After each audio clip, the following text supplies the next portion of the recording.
What's up, everybody? Welcome back to the podcast. Thank you so much for tuning in. I truly appreciate it. You are currently listening to Vintage and Stuff with Drew Heifetz. By the way, I'm beginning to take this podcast a little more serious. I've been listening to some podcasts and I'm like, I need to get my intro game up. I need to get, some sound bites happening. I need like a Drew Heifetz sound, like, an intro with a little sound where everyone knows they're listening to me. Welcome to the Drew Heifetz podcast. Ba-dum-bum. What do you guys think? No good? Welcome to the Drew Heifetz podcast. I don't know. I need a sound, but I also need an intro. If anybody out there wants to cut me an intro from sound bites of other episodes, I will give you free stuff. I'll give you free vintage. Hit me up. Also, I just want to say, if you like this podcast, if you enjoy this podcast, please share this podcast. Give it some love. If you're finding value from this, please tell your friends. I truly appreciate it, and I truly appreciate you all. Okay, so this episode is with Rory at Sharding Harlot on Instagram. But I decided to start to do these separate intros, and I'm going to do a little bit of vintage news and shit that I want to talk about before we get into the interview. So, what do we got for news going on in the vintage world? Well, for starters, tomorrow's Rose Bowl. This episode you'll probably be listening to will be either coming out the same day as Rose Bowl, which is December. I don't even know the date. That's how out of it I am. But it's Sunday, second Sunday in December. Anyway, so I'll be at Rose Bowl tomorrow selling booth 3128 as always. Make sure if you ever come to Rose Bowl, you come check us out. Come say hi to me, booth 3128. Okay, also, I'm staying down in California for a whole week. Actually, it's almost 2 weeks because we are throwing a Frankie Collective pop-up at the Round 2 merch store on Melrose. The pop-up is going to be running December 13th, 14th, 15th, and it starts on Friday the 13th. Spooky. Also, but we're having a party, an opening night get together on the 12th.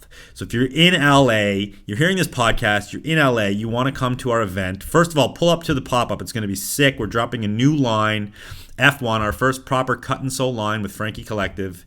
We also brought down a ton of sick vintage reworks we're very excited about.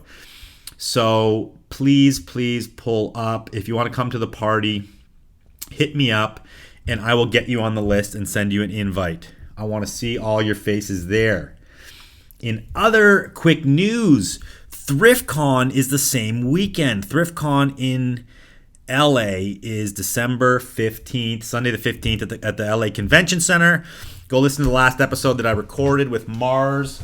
He is a rad dude. Him and Dave started the event. Super stoked for those guys. Really hyped on what they've created. So make sure you check out that on the Sunday. Okay, back to the vintage news.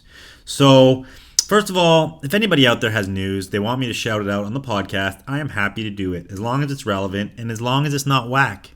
But I got a DM about these guys, Chance Vintage, doing a pop-up in LA, same weekend as us, December 13th. I'm just going to read you this post. We are happy to announce that we will be having a pop-up with our friends over at Chance Vintage in Studio City, California. We are coming together to showcase a crazy experience, free tacos, free drinks. Also, our 420 friends will have edibles, gummies. This event is at 12206 Ventura Boulevard, Los Angeles, December 13th through the 15th. Check that out, Chance Vintage. Okay, moving along in the vintage news. I was out at a current affair today in LA, and I bumped into Mr. Sean Witherspoon. Shout out Sean Witherspoon, and shout out Sean and the boys at Round 2 for letting us throw the pop-up, the Frankie Collective pop-up at their shop, their merch store. Big ups to those guys, always coming through, super clutch. But I'm chatting to Sean Witherspoon. He recently went to the Dior launch, the Dior men's launch in Miami, which looked crazy. I'm sure everyone out there has seen pictures of this, and it's been all over social media, so nothing new here. But obviously, you've seen that Sean Stussy was a big part of the Dior launch. Now, I originally thought that it was a Stussy Dior collab because that's kind of what they alluded to. There was some leaked posts that said it was going to be a Stussy Dior collab, but in all actuality, it wasn't. Sean Stussy's been out of the brand Stussy for many, many, many years now, so he's not even involved. So that wouldn't have been even a part of if it was a Stussy Dior collab, he wouldn't even have been involved most likely. But what it was he collaborated as an artist with the brand to really just give them some imagery to work with for their line, and they ran with it and made some crazy stuff. Obviously, you've seen it. Actually, maybe you haven't seen it. Go check it out. The new Dior men's with lots of imagery from Sean Stussy. Super stoked on it. It looks really cool. Has obviously classic surf skate vibes because we all associate anything Sean Stussy does with that culture. So super cool. Hope everyone out there had a good Black Friday. Most of the people listening to this podcast are resellers. So, hope you guys all killed it out there. If you did, hit me up. I want to hear about it. Also, what else do I got going on here? I never really give my stores much love. You know, we have a bunch of stores. F as in Frank. We have a store on Queen Street in Toronto, 418 Queen. Go check that out if you're in Toronto. It's the Christmas season. We got lots of great stock. We got our shop on Main Street in Vancouver, 2425 Main Street. Go check that out. We're selling Christmas sweaters in both stores, plus all the usual gems that you're accustomed to. We have our shop in the Bay, Frankie Collective. Go follow this account at Frankie Collective Van, at Frankie Collective Van, VAN. And go check out our store in the Hudson Bay downtown in the Pacific Center Mall. All right, so in this episode, I got Rory. We chat. We're in the Saga Hotel. I randomly walked out of my hotel room last night, and there he was standing on the street. And I said, "What's up?" We went for dinner. We ate ramen. And then I asked him to be on the podcast. He's an interesting-ass dude. We get into some really cool topics. We go deep into some conspiracy theories. Who doesn't love a good conspiracy theory? Guys, come on. Talk about his come up into the vintage game. His mom actually had vintage stores when he was a kid. Super cool. Talk about crazy hitchhiking experiences. But the big thing that I think you're going to get some value out of this episode is we talk about debunking eBay as a value guide to product. There's been some new light shone on this, and you can't use eBay as a price guide because most of the time it's fake shill bidding. So listen to hear all the details on this. Get into the manifestation game a little bit more. Talk about how Rory, not Corey, found a backpack full of drugs at the bins. What's your craziest bin find? Send me a DM.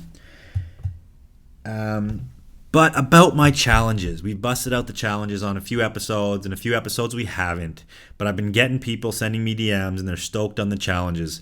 The manifestation challenge is to manifest something into your life. Like, I don't even care if it's vintage. It could be anything. Manifest a new job into your life. Manifest a new T-shirt into your life. Manifest something into your life. Me and Rory go deep on this topic in this episode, and he has interesting view on it because it's about knowing. It's about knowledge, really. You know, you can't manifest something into your life unless you actually know about it. That's why studying the vintage game is super important, because you don't see things unless you're aware of them. There's a trick. If you I want everyone to go out and tomorrow start manifesting about black Jeep Cherokees, okay? I want you to close your eyes, think about black Jeep Cherokees, and see how many black Jeep Cherokees you're going to see out there now. You probably didn't notice them before because you weren't thinking about them, but once you start thinking about them, you're going to notice them. It's the same with anything in life. You have to start thinking about it so you will notice it and bring it into your life. Do it with t-shirts. Do it with anything. Do it with vintage. Do it with Biggie Levi bucklebacks. Come on, guys. Manifest shit. I want you to send me messages of stuff you've manifested into your life. We also threw out a challenge on a separate episode about cutting out toxic people from your life. Shout out Murder Death Rokus. This was her challenge. Do it. Cut them out. You don't need it. It bogs you down. It sucks your energy. And there was another challenge that we threw out on the Jace podcast, but I can't think of it right now. So someone recently told me that they think that I've single-handedly made Ray Troll fish t-shirts cool. I thought that was interesting. I was like, wow, can I actually manipulate the t-shirt market or the vintage market in general by putting stuff on this podcast or my YouTube videos? Well, apparently so. So my new challenge for everybody out there is to attempt to change the fucking game. Change the game up. Now, what do I mean by change the game up? Okay, I want you to start posting what you like. Instead of posting what you think other people will like or post what you think is cool in the vintage game, post what you like in the vintage game. Everyone has different tastes. I was watching the Stash Raiders episode with the Heat Broker and 1980 something Co. And I was really stoked on that episode because the Heat Broker says something that struck true to me. He says, I sell nostalgia, I don't sell vintage. He's not stuck in the age or what's cool or whatever. He's just selling nostalgia to people, and he's selling what he enjoys and what's nostalgic to him, and hopefully it resonates with people. And a lot of the stuff that he's posting, you know, a lot of people might think this is super whack or whatever product. I'm not saying I think that, Heat Broker, but I think, you know, what you enjoy and what the t-shirts that you actually like personally is rad. I think it's super cool, and I think it's rad that you're not afraid to be you, man, and do your thing. And I think everybody out there should do that. So my new challenge is to post something that's important to you or means something to you, even though you know it's not cool in the mass population, even though you know all the vintage heads out there won't care. But post about it, tell us why you like it, and just be true to yourself and tag me in your posts. I want to see these posts. Tag me in your posts. If you like kitty t-shirts, post your kitty t-shirts. If you like, t-shirts of marathons, come on, everyone knows. Well, I mean, I don't want to call it out, but those are like dime a dozen. If you love marathon t-shirts, frickin' start posting marathon t-shirts. Maybe we can make marathon t-shirts cool. Change the game. This is my challenge. Super weird and random, but I want to see you guys tag me in it and roll with it. So there you go. Pausing again. Lastly, before we get into the Rory interview, just want to say a few more things. I'm super stoked that I get DMs, people telling me that I motivate them and I inspire them. And, you know, I'm obviously here to help people. I really, truly enjoy helping people. I like motivating people. I like educating people. It brings me joy, and that's why I'm doing this, guys. So I just wanted to say that. But I am going to give you some words here. You know, I've recently started to understand that we all in our own lives have to own all of our shit. The good, the bad, the ugly, the ups, the downs, the sideways. Whatever's going on in your life, you have to take ownership of. Now, what does taking ownership of all that shit mean? It means you have to accept that you're in control. You're the only one in control of your own life. There's certain things that you can control, and there's certain things you can't control. You can control the way you think about things. You can control what you're going to do on a daily basis. You can control your decisions. You can't control anybody else's decisions. You can't control anybody else's choices. You can't control the weather, you know? So there's no point in worrying about that shit. All you can do is adapt and change your own and understand that you got to own your shit and accept it and realize that it's all your doing. And I don't want to use the word fault because there's no blame game. You don't want to beat yourself up about this. You don't want to put yourself down. You don't want to, you got to just learn from it and move on, but you do have to own it. And I've started to realize to own everything in my business, my personal life, my marriage, and realize it's mine. I got to own it. I'm in control of it. If I want it to change, I got to do something about it. Don't blame employees. Don't blame other people for your shit. The only person who can fix it is you. So without further ado, hope you enjoyed my new intro format. If anybody wants to send me some sound bites or an intro for this podcast, I would be super stoked. But let's get into the interview. Rory, the sharding harlot. I mean, that shit'll happen all the time. Okay, we're live. Rory, we're live. Recording. Oh, we're live now. We're live on air. Live. Live into my laptop. Woo! It's exciting. So you've never done a podcast before? No. It's fucking rad, dude. Where are we? Tell the listeners where we're at the Saga Motor Inn. Saga Motor Inn, Pasadena, California. We are in Rory's room here. There's pictures nicely placed on the wall to cover up holes. Oh, is that what those are? Oh yeah, I didn't know that. No, why would I know look how that? randomly they're placed. I'm not going around moving pictures to see holes. You can't because there's holes there. Yeah, but they screwed them in. Like, what's going on? Are you punching holes in walls? There's been a few crazy nights here, dude. Well, Kyle, calm down. So why do we stay here, Rory? Because it's not the most comfortable hotel, is it? No. I mean, it used to be that you could like kind of run your business out of here for at least Saturday, Friday, whatever. But yeah, it seems they kiboshed that, man. Yeah, it seems like nobody's here anymore. Did you ever do parking lot appointments? You guys always had it in the room, eh? I'd usually just throw a bed against the wall and throw a rack in here, rather than have it be out in the open. I don't know. Yeah, when you guys first started coming here, there was just 3 of you in the room. Yeah. Nice. Yeah, I was always... And actually, that's how we used to do it too. Me and Jesse and landlord could pull the cot out. Yeah, Did you guys even get a cot, or were you? No, I had a sleeping mat pad in a fucking sleeping bag. It's like a camp out. Yeah. So people that don't know you, tell them about yourself quickly. How do they find you online?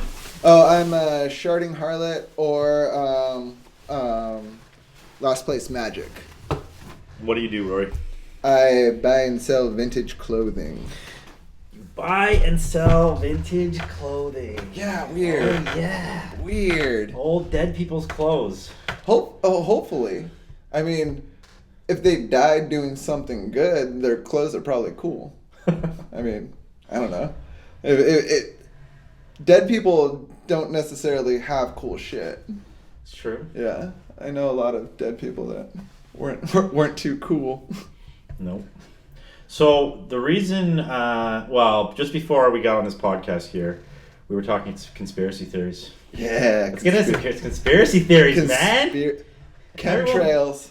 Yeah. Chemtrails. Okay, so what's your thoughts on chemtrails? Oh, it's to carry a radio signal or satellite signal. I thought it was to subtly poison society into like the medical medical system. No, they're putting heavy metals in the atmosphere to strengthen the carry of signal. Is that a known fact or is this a conspiracy theory? It's a conspiracy theory. Absolutely, like 100% conspiracy theory. Why is but that? It is why true. Is that? Well, it's bad because it's conspiracy theory, but it's true. Okay. Let me clarify. Then, all right, now we're borderlining on fact. Well, I mean that's what conspiracy theory is.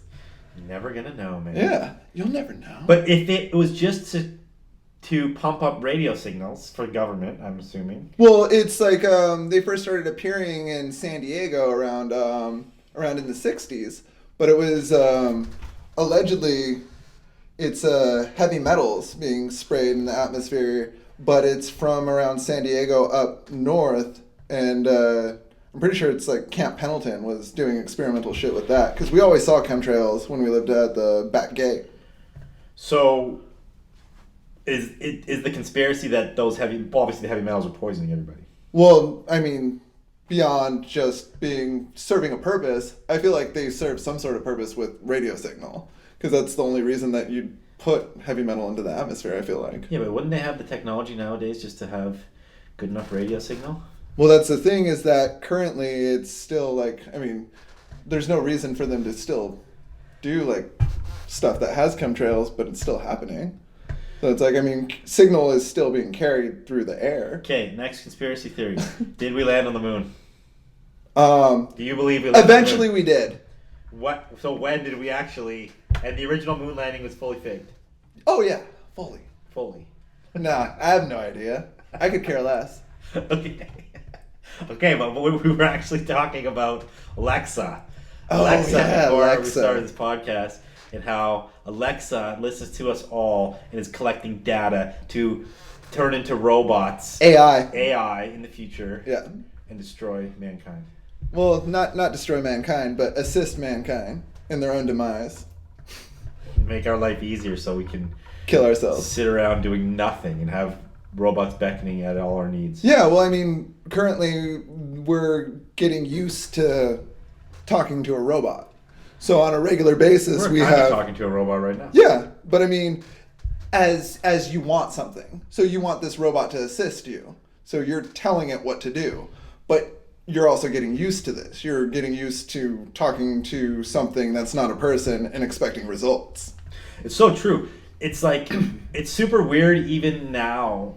Like when I talk into my phone, like on an Instagram story, it's still fucking awkward. I'm like, I'm just talking. It should be. It should right. be awkward. But eventually it just becomes commonplace to some people. It's like, I'm just talking into my phone. Yeah. I mean, that's like talking to the a first time microphone. I saw a Bluetooth headset, I didn't know it was a Bluetooth headset. I just thought there was this crazy guy in a really nice suit pacing in front of my hotel room talking to himself. Totally. Like, I because was just before like, what Bluetooth, the there was fuck is crazy that? people talking to themselves. Yeah, where, I mean, there's still crazy people that talk to themselves, but you just don't know that they're not talking into a cell phone. Where it's like, That is funny. there's probably just as many people that are talking to themselves as talking to cell phones, but you don't know that anymore. True. It's a good thing for the crazy people. You Yeah. can't tell them apart anymore. And I mean, like, there's weird... You're a businessman or you're a crazy person. I find myself doing weird stuff where it's like, if I want to avoid somebody, I'll just look at my phone and not make eye contact and walk away from them. That's completely bizarre. Do you ever see and that's someone a you learned know behavior and from you're your like, phone. I kind of know this person. Haven't seen them since like high school or something. I'm not in the mood to talk to them. I'm just gonna like duck away and avoid them. Oh God, I heard a really. I tend not to do that or not have the opportunity to do that. I don't live in the same city that I grew up in, so. Okay. But I did have a friend tell me the other day. We were down at the bins, and he was like, "You'll never guess, but I know this chick," and I was like, "Okay, you know some tweaker down here, whatever." And he's like, "No, she went to high school with me. She was like the it girl, like the cool, popular girl in high school, but she did a lot of drugs and partied a lot, and then she disappeared for about 3 years. Multiple people have like asked me about her, and I won't tell them where she is because she's down here." Like, and it was just completely tragic, I guess. This girl just like fell off from like when he was in high school and became like an absolute like drug addict. And he sees her on a regular basis, but won't like interact with her because it's like, why would you be like, I used to know you and like, now does she you're a even- piece of shit. Does she even Like, remember him, or is she too far gone? she's too far gone. Yeah. Like, he's like, I know for a fact this is her, but I would never say it.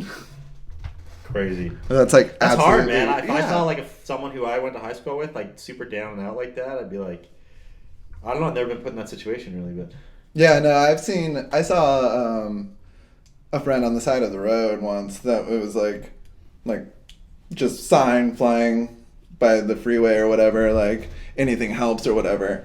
And we tried to get him into the car, and he was like, "Nah, I'd rather you just give me money." And we were like, "Man, like, Really? Yeah." Or it was just like And he super. knew you, like- yeah, like it was like, "Hey, man, like, we'll clean you up, like get a shower, like we'll feed you." yeah. "No, I'd rather you give me money." And it's like, whoa, like people actually care about you, and you're saying, I want drugs. Yeah, that's harsh. That's kind of like, the mentality of like go around and give people food rather than change or whatever. But half the Yeah. time they're like upset about it. I mean, that's the thing. It's like, I don't necessarily like want to say like, oh, don't give this person money because they're a drug addict, because drug addicts also have to eat food and whatnot, even though like you can find stuff to eat. But it's like, I don't really, if you sincerely want to help somebody or put them in a better place, like it doesn't really matter where the money's going. It's the idea of like the thought or the positivity of, hey, you know what, like whatever you need right now, you should probably go and find that, whether it be drugs or whatever. It's like, for the moment, that might make them more comfortable than how they feel. It's true, man. It's true. They got to make their own choices. Yeah. Speaking of driving by people on the highway, I have a crazy hitchhiker story I just thought of when you mentioned that. One time I was driving to the Wait, city. did you pick up a hitchhiker? I picked up a hitchhiker. So, well, dude, so you're saying this don't pick up a hitchhiker? No, I'm just wondering what the mentality is of, because I always think about it. I've picked up maybe like a handful of hitchhikers, but I think about it like in the context of like, who's actually hitchhiking right now? Well, the reason I've always was on the side of let's pick this person up because I hitchhiked a lot. Oh, I did too. My town was small, and we're in the country in farm towns, so you're only like 5 miles from the next town, but nobody had cars. We were hitchhiking. We were like probably 12 to say that. No, well, I grew up in Hawaii, and we used to hitchhike everywhere. So I moved to Hawaii when I was like 13. And when you grow up with it, it's kind of normal. So yeah, it's totally normal. Like, it's like, okay, like I'm going to go stand on the side of the highway and somebody's going to pull over. I'll just jump in. It's totally fine. I know everyone. My mom, if she hears this, is going to be like, you were hitchhiking at 12. But that's just what we did, man. Yeah. You had to go to a party, like in the next town. Well, that's the thing. People that knew you would pick you up before somebody that didn't would. Where they're like, oh, hey, like I know your dad. Like, fully get in my car. Yeah. So I was always on that vibe growing up, and then I was picking up people when I moved out west. I lived in Whistler and Squamish, and it was always like people hitchhiking to go to the city because you're an hour from the city. Everyone just wants to go to the city for the day. You're hitchhiking in. I see this girl. Looks like totally fine from like afar, like wherever I start seeing her. That's how they get you. I know, dude. In 10 years later, I was married. Right away, I knew I fucked up. Like when I started to pull over, and I was like on the fence, of like, should I just gun it out of here? But I'm like, no, whatever. And I picked her up in Squamish, and then to get to like North Van, I picked her up in Whistler. I was going to Squamish. So it's like 40-minute drive. There's nothing in between, so I can't be like, you're getting out here in the middle of fucking nowhere. Yeah.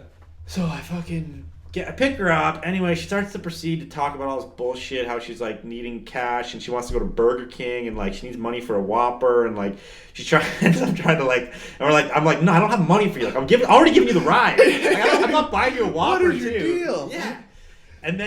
She's really hard up for cash, and the conversation started kind of like chill, but then it became like aggressive, and she was like all hard up for cash, and my buddy was in the car too. This sounds like a bad like B movie.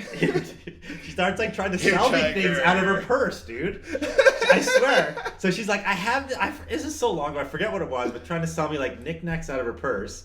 And she's like getting clumsily like going through her purse in the front seat and like spills it out at one point. I swear she had bullets in her purse. No, I didn't see a gun, but she had bullets in her purse. And then like a crack pipe fell out.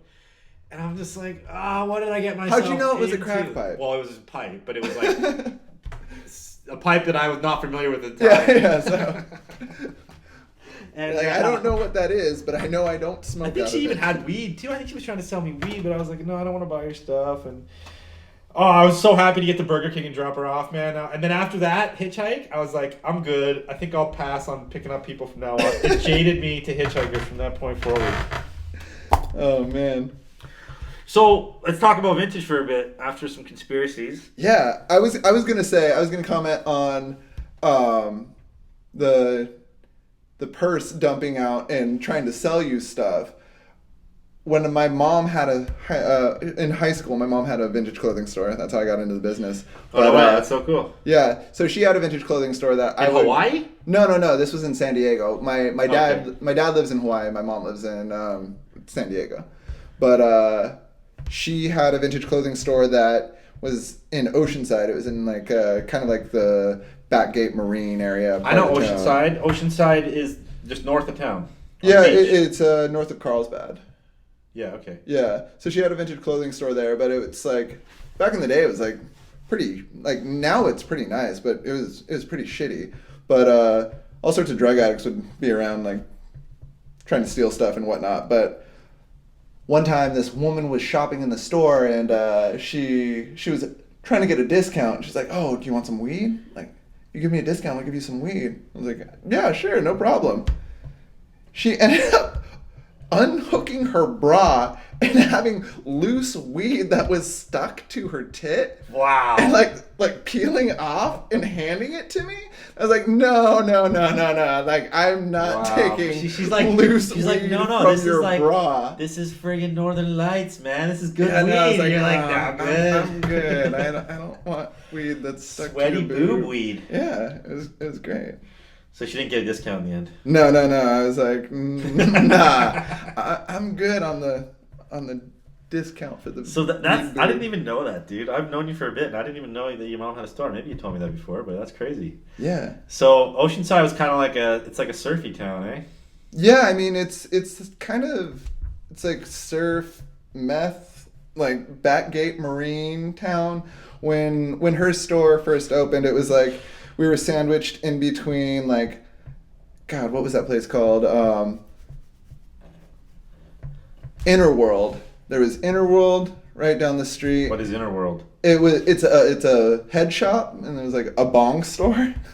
So it was like they sold T-shirts of like all sorts of bands and whatever pop culture references that you would like while smoking marijuana. Yeah. And they had like they were like the spot that you could get like the Anarchist cookbook from, and like patches. I had that book. Yeah. Oh, Jesse had that book. Yeah. So they even had like the Anarchist cookbook was like its own thing, where it's like, oh, the Anarchist cookbook, but they had like the poor man's James Bond, which was actually like really sketchy how shit. How to like spy on people and shit. Like how to make bombs and like pretty much how to become a terrorist. Like it was like actually scary.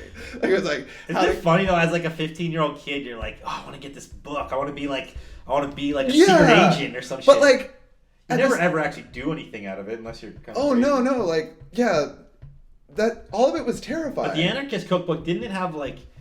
I don't remember it too deeply, but there was like survival shit in there. Yeah, it was all sorts of stuff. It was like pretty much like, well, you want to live off the grid and you're a total psycho. Here's the starter pack. Like it's like, yeah, like off the grid, like psychotic man starter pack.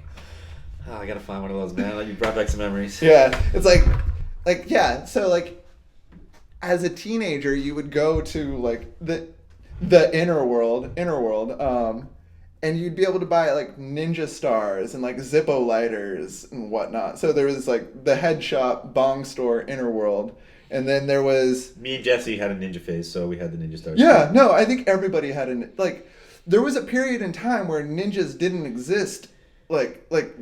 Everything had to have something to do with a ninja.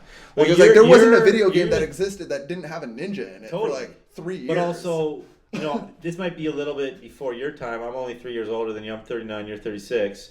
But like the movies, like American Ninja, and like all these other movies. It was an obsession. Yeah, it was a big thing at the time. Like I wonder now, are kids nowadays having a ninja phase?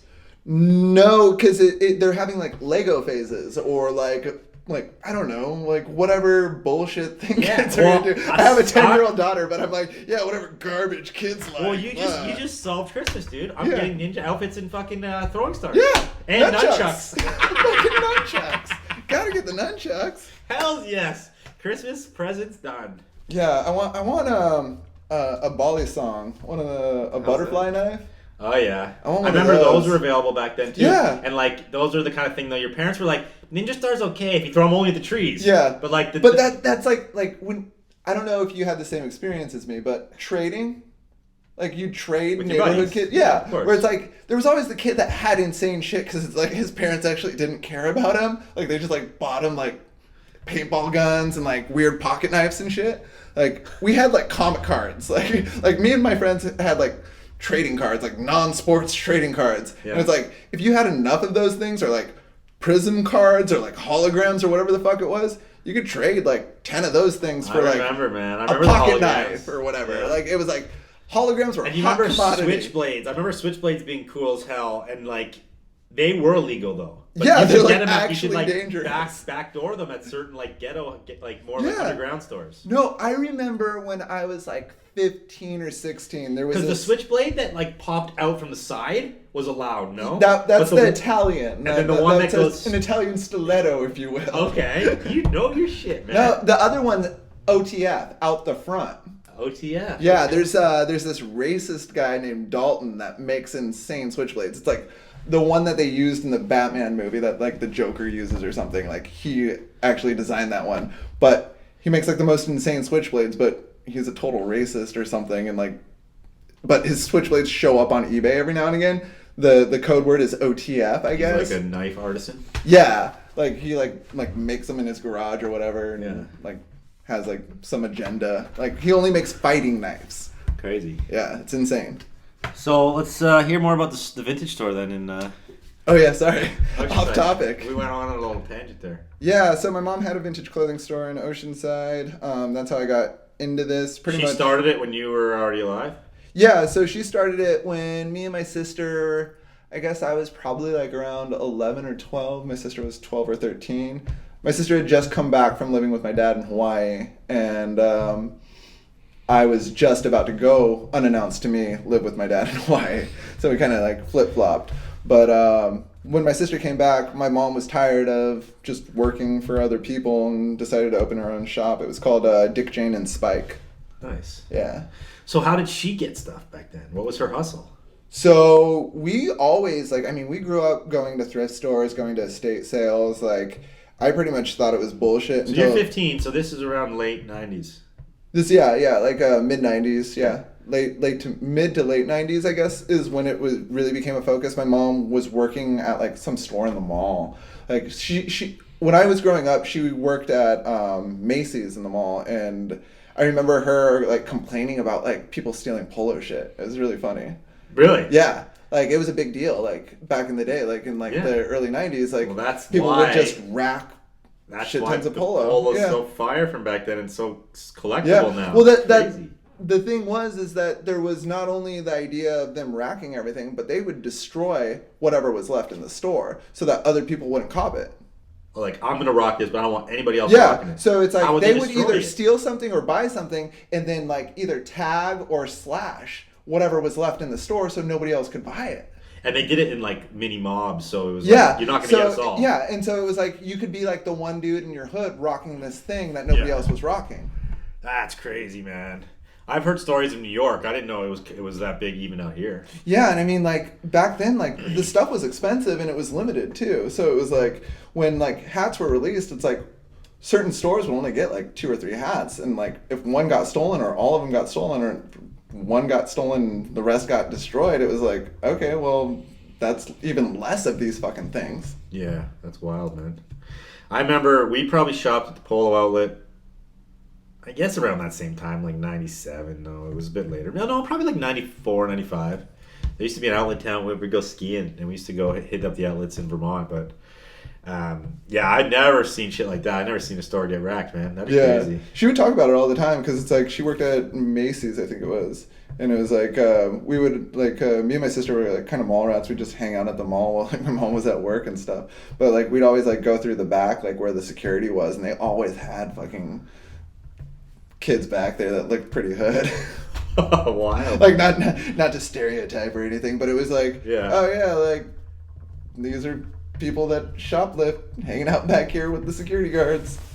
So how was she getting the stuff to open the store? Did you help her pick back in those days? Well, me and my sister would run the store, and so it was like, pretty much she would go to estate sales, buy stuff over the counter. Like, we were buying stuff over the counter, as like young teenagers, so it was like people would come in and sell us stuff, and we'd kind of just make shit up. And it's like we had like the stuff that was already in the store. Can you like remember those days? Yeah, I have a photographic memory. That's crazy. So like, what kind of stuff do you remember buying over the counter back in '95? Oh, I remember buying all sorts of weird punk shit because there was a band that was in Oceanside called the Spent Idols, and they would come in and trade stuff for like the new punk shit that we had and like records and stuff. So like it's like we had kind of like a mini distro where it was like we not only had like records but like also t-shirts. Like our t-shirt section was categorized into alphabetical order of just all punk bands. Damn. So it's like I forget the guy's name, but he was a guy. These were all properly vintage shirts, or no. This was a guy who was screen printing out of his garage. Okay. And so they were all bootleg, but it was '90s bootleg. So it's like the stuff that you're seeing now, that's like sought after. God, I can't think of what the tags were. And like there's a kind of a I mean, California always has a big punk scene, but especially like Long Beach and shit, wasn't it? Yeah, so I grew up around my sister going to college in Long Beach. Is she older than you? Yeah, she's 2 years older than me. And so she went to college at Long Beach, and her boyfriend at the time was in a band called Clip 45, which was another Clip 45? Clip 45, street punk. That's awesome. Yeah, and so it's Can you find their stuff? Can you Google it? Yeah, you can find their stuff, and like that, it was like the same era, like that, like kids were listening to like when like the Casualties were really big, like, okay, just like street punk, like just horrible, obnoxious street punk. Is your sister gonna be mad? You just bagged on her band? No. What's your sister doing now? My sister is she's a photographer. She lives in New Orleans, and she also has a vintage clothing store called Blue Dream. She does too? Yeah. No way. Yeah. So what's her hustle? Is she buying over the counter? She does. She mostly does like rag house. Oh, no way. Yeah. So she just goes around in the South and finds random shit. That's cool. Yeah, and she's also she's coming out with a book documenting post Katrina New Orleans. She was there the whole time? She moved after, but has been documenting like the growth and stuff? Well, just the culture. Yeah. I mean, just photographing that stuff. She photographed Stacey Abrams for the cover of Time magazine last summer. Wow. Yeah. That's crazy. So she's renowned. Yeah. She's pretty well known. That's awesome. When you say you have a photographic memory, like, I'm just curious about this because, like, so this ties into what we were talking about with the manifestation. Yeah. Like, where it's like, if you show me something and you're like, find this, like, depending on like how like rare it is, I guess, like, I don't know, I could probably find it within like a week or two, like, so okay, stuff like that, where because it's like, I know exactly we're recording what something that, looks like. so I'm going to give people context here. We're chatting about manifestation before we press record here, and we've talked about this on the show before, so you guys have all heard me talk about it, but Rory had a really good point about manifestation where it's like, in order to find something, you have to know it exists. So manifestation is deeper than just like thinking it's all up with the fairies and thinking about it and it just comes out of thin air. It's more like you put it in your brain and now you notice that it's there versus you might not have even noticed it was there before it was in your brain. Well, you need a reference point. Exactly. Yeah, where it's like, what's the differentiation between a $5 shirt and a $100 shirt? The idea that you saw one that existed for this amount sell. Okay, cool. Now I know that that's a $100 shirt. Wow, I'm seeing a lot of $100 shirts now. True, man. It's crazy. So how did you know you had a photographic memory? Like, obviously, okay, no, that's a weird question. But like, you go through life remembering all these things, and then at some point you realize like you can remember more than everybody else? No, it's more that if I ever lose something, I can see exactly the last place that I saw it. No shit. Yeah. And you smoke dope? Yeah. And that doesn't affect it? No. No, it really doesn't. If anything, it makes it stronger, I feel like. That's so crazy, dude. I'm the worst with that. And then like I'll have to sit there and like really grind my brain to like think about where I fucking lost something. Yeah. But you always remember where you put it. No, it's not remembering where I put it. It's like literally like saying like, where's the last place you saw this? And that like image will pop. The image, yeah, where I saw it will pop up. And I mean like I can't always do it, or I mean it doesn't work in the sense of like, oh, if I don't remember seeing something, I'm not going to remember it. So are you like always finding your daughter's toys for her and stuff, or what? Yeah, I mean, my wife will call me and be like, where is this? Like, and we'll be like, oh, it's here. Like the other day, she was asking me where the brush was, and I was like, oh, it's on top of the laundry basket next to the straightening iron. Wow. But that's the context of how I see it in my mind. Dude, my wife would love you, because I'm just like, babe, where's this? Babe, where's that? She's like, you can't remember nothing. Yeah, well, I mean, like, not. It sounds insane, but it's like to work in what we do with piles. It's like so much of the shit that I feel like I do, I feel it's the same for you probably, is organized in piles. And the idea of like, okay, there's some semblance of what's going on in these things. How do I know that? Where it's like disarray or things being like out of order. like kind of drives me crazy, even though I operate in weird categories or piles. Like, Yeah. it's like God, this is like, a no, mess. it's And organized, guys. They're like, no, it's just a bunch of shit piles. Yeah, No, it's like, organized. I know what's going on. Yeah. Yeah, it's true, man. When you're dealing with this kind of thing, vintage clothing, it's like organized chaos all the time. I feel like we're constantly re-cleaning and organizing the warehouse like on a weekly basis. It goes to hell, and then we're like, bring it back together. It goes to hell. But yeah, that's like the ebb and flow of business. I feel like it's like if it's really a mess, like you either aren't making money or it's because you made money. Like it's like, oh wow, like things are really chaotic right now. Which one is it? Yeah. Am I making money or am I completely like fucked? If you have too much time to clean, you're just like, something's wrong probably. So, like, I guess you worked in the store. This is in Oceanside. Mm-hmm. Then what was the next step? So you moved to Hawaii? Yeah, so I went to go live with my dad because pretty much my mom remarried a Marine, and so he would go away to Okinawa like on leave every now and again for like 6-month periods, and then like me and my sister would just go absolutely fucking crazy. Yeah, because there's a huge base there, like Pearl Harbor, yeah. right? So was he on Pearl Harbor? Is that an active base now? Pearl Harbor? No. This is in San Diego. Oh. So my dad lives in Hawaii. My mom lives in San Diego. So the base there is Camp Pendleton. Okay. Yeah. So it was just like that camp base or whatever, the Marine base. Yeah. But yeah, so he would go on active leave where he'd have to go work and like be stationed in Japan.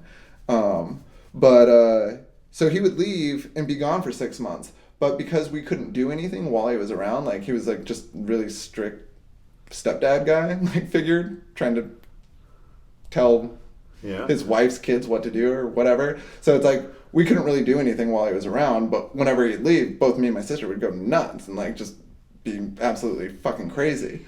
So pretty much when he would come back, he'd be like, oh, that's the last straw. Like, you're going to go live with your dad. And it was kind of empty threats at first, but then he like actually sent my sister to go live with my dad. And we were like, oh, whoa, like that actually happened. And then when my sister came back, then I got sent to go live with my dad. And so I lived with my dad for 3 years, but I pretty much lived with friends. Like my dad had a kind of like a nervous breakdown as soon as I got there. His mom died, my stepmom divorced him, and he lost his job of like 15 years, all within a week. Wow. Yeah. That's a fucking shitstorm. Yeah, like absolute shitstorm. So, did he ever recover from that, or was it kind of like... I don't know if he's like recovered, but he exists in the world and like operates, but he wasn't okay for a really long time. Like I couldn't live with him. So how'd you deal with it? I just lived with friends, like pretty much like my friends' like families. High school buddies and stuff. Yeah, like my friends' families like knew what happened. They lived on a small island, so it was like... What island was it? Kauai. Nice. Yeah. It is quiet over there, huh? Yeah, I mean everybody knows each other. That's why you could hitchhike. Like it was like somebody that knew you would pick you up before somebody that didn't. Yeah, it's funny. The first island I went to in Hawaii was Kauai. Yeah, it's wonderful. It's super chills. I remember like everything shuts down after dinner. There's like not even like a nightlife or anything. No, yeah. I mean like there's like I forget. There's restaurants that my dad plays music at. Did you ever surf? Learn to surf? No, I'm really afraid of the water. No shit. Yeah.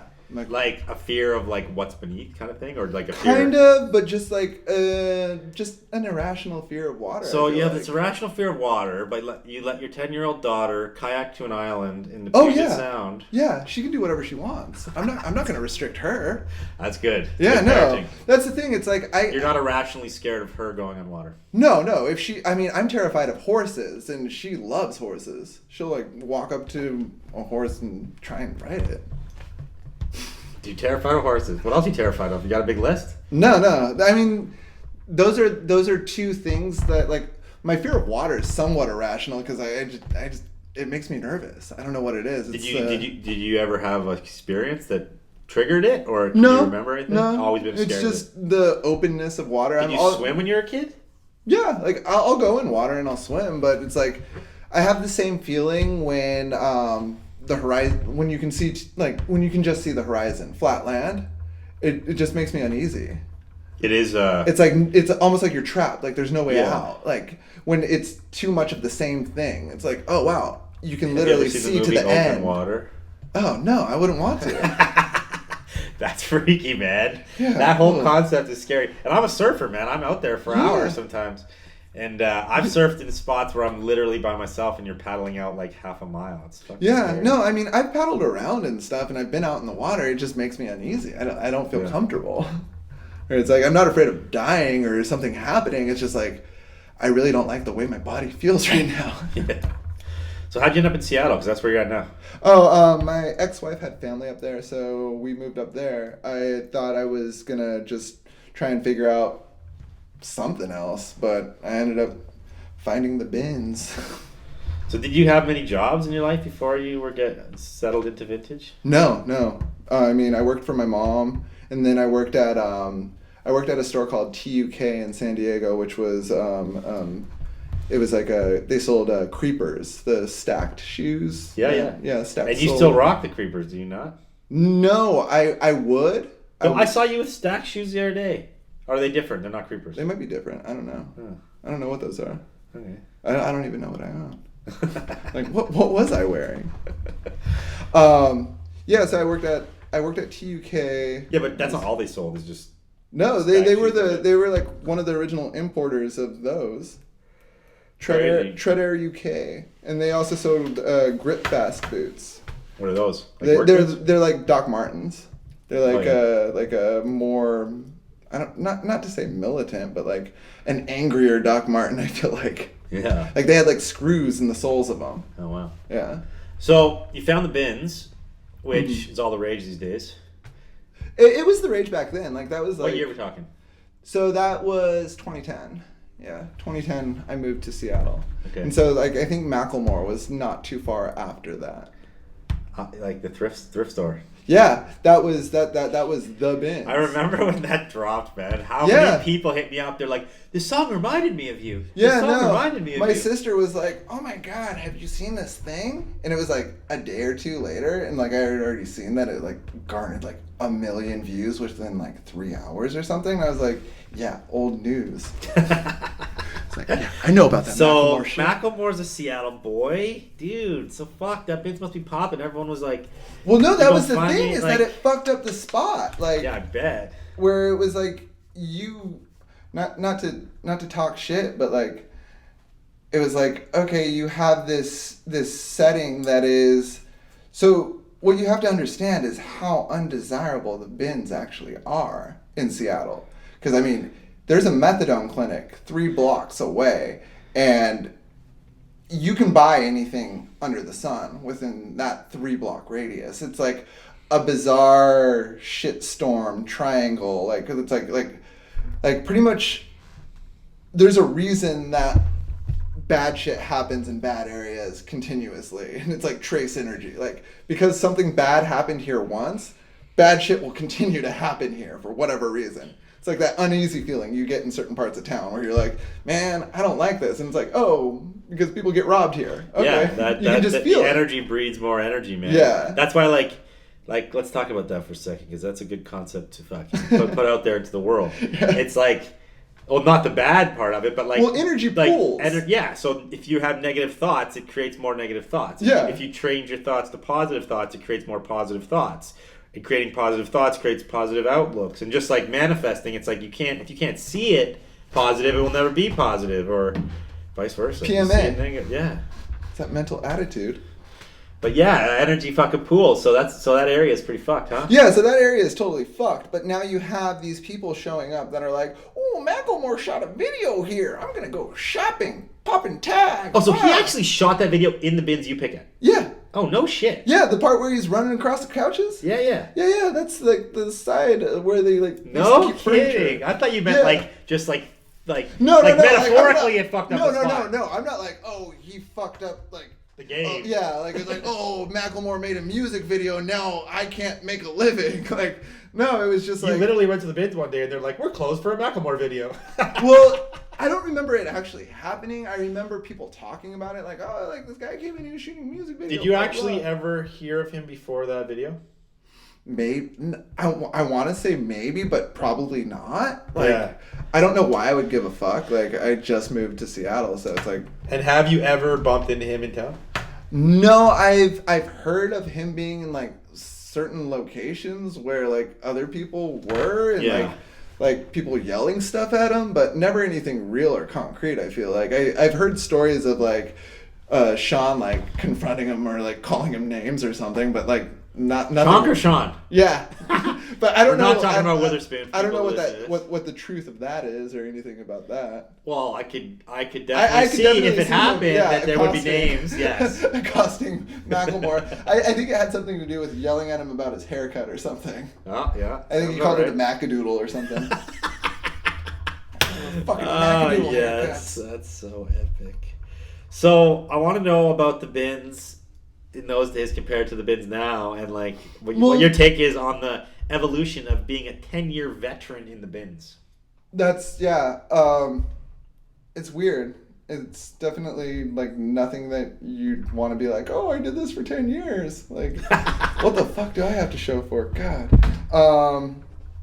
Yeah, I've been in Seattle doing it for 10 years, and it's something that I don't know. It's absolutely fucking bizarre because you have all walks of life. Like what I was saying about the eBay moms and then like kids showing up. After the Macklemore video, it was like these people were showing up not knowing that this was the cheapest game in town, that there's going to be people shooting up like in the store. Like there's literally people shooting up in this store. That's crazy. Like man. They sit on the stairs out front and like shoot up. Like the place is riddled with fucking needles. Like, have you been to the bins in LA?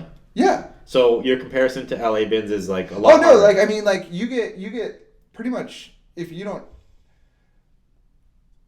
There's no comparison really. I mean, there's like a bunch of people just sitting at that back wall, and that, in the LA bins. Yeah, like it's just like a bunch of people waiting for something to happen. Whereas like I feel like the Seattle bins is just like, holy fuck, like this place is fucked up. Like there's just random people wandering around on a daily basis screaming. Like there's people shooting up. Like I mean the bathroom was closed. That's like not a problem for them. Like the management there, they don't care. They're like whatever. It's just the way it is.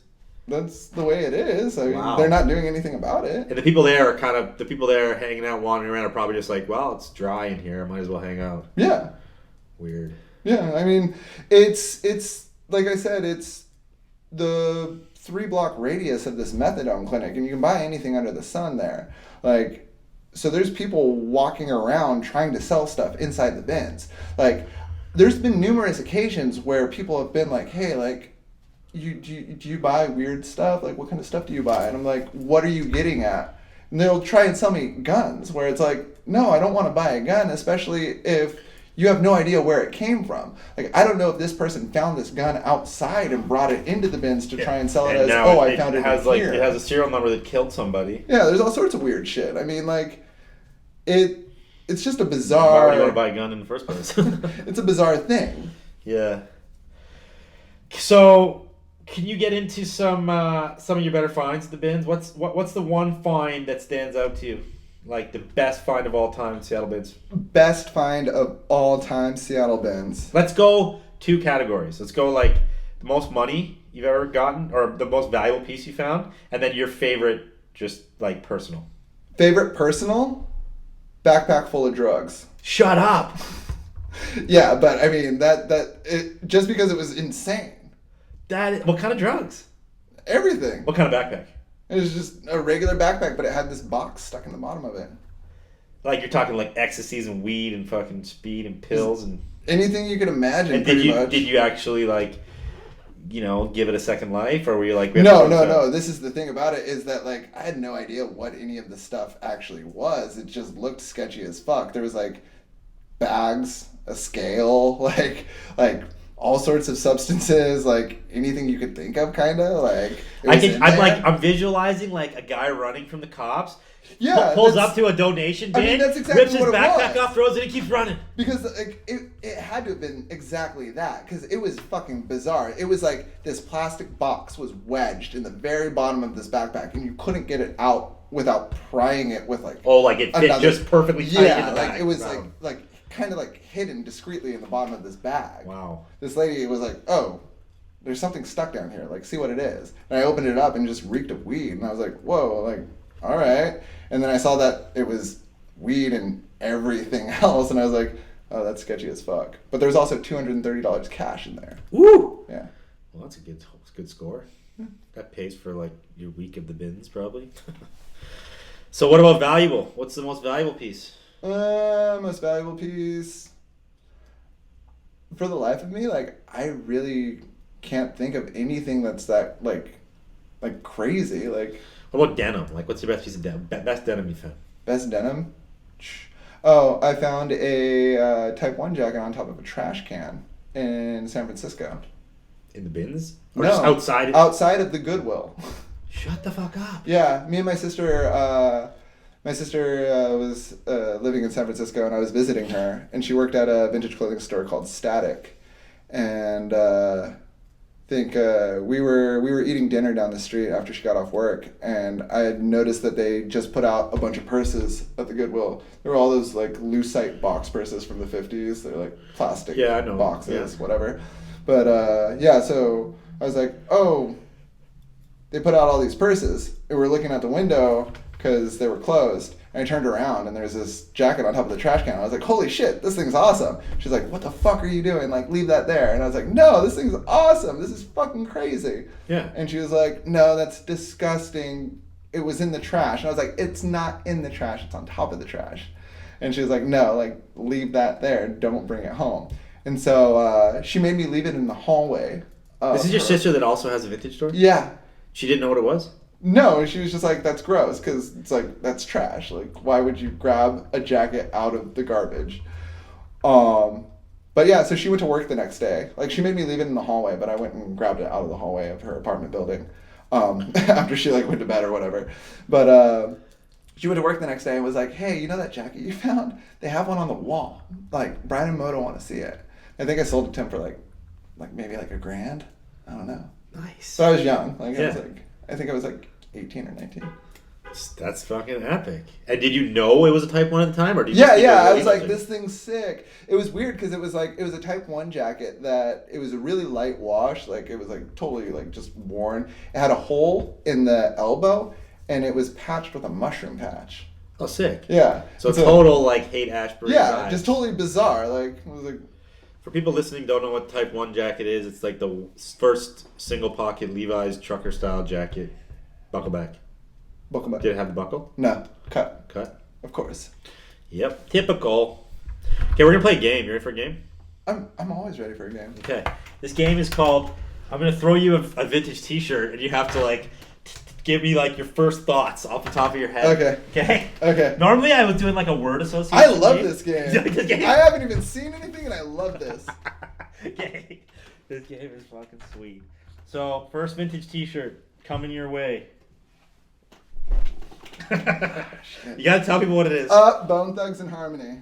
The Art of War. Art of War. So I had a white version, not the same graphic. It was the four skulls, different color. Like they were almost like what's it called? Easter colored, like pastel almost. Oh, cool. Like pastel neon almost. Bone Thugs and Harmony. Art of War. Are you a fan? Bone Thugs? Yeah. Fuck yeah. So, I don't know how familiar people are with the LA area, but I used to live in West Hollywood, and there was this woman who has I want to say it's some sort of SUV, but it has a wrap on the outside of it that says Swiss Barbie Bone.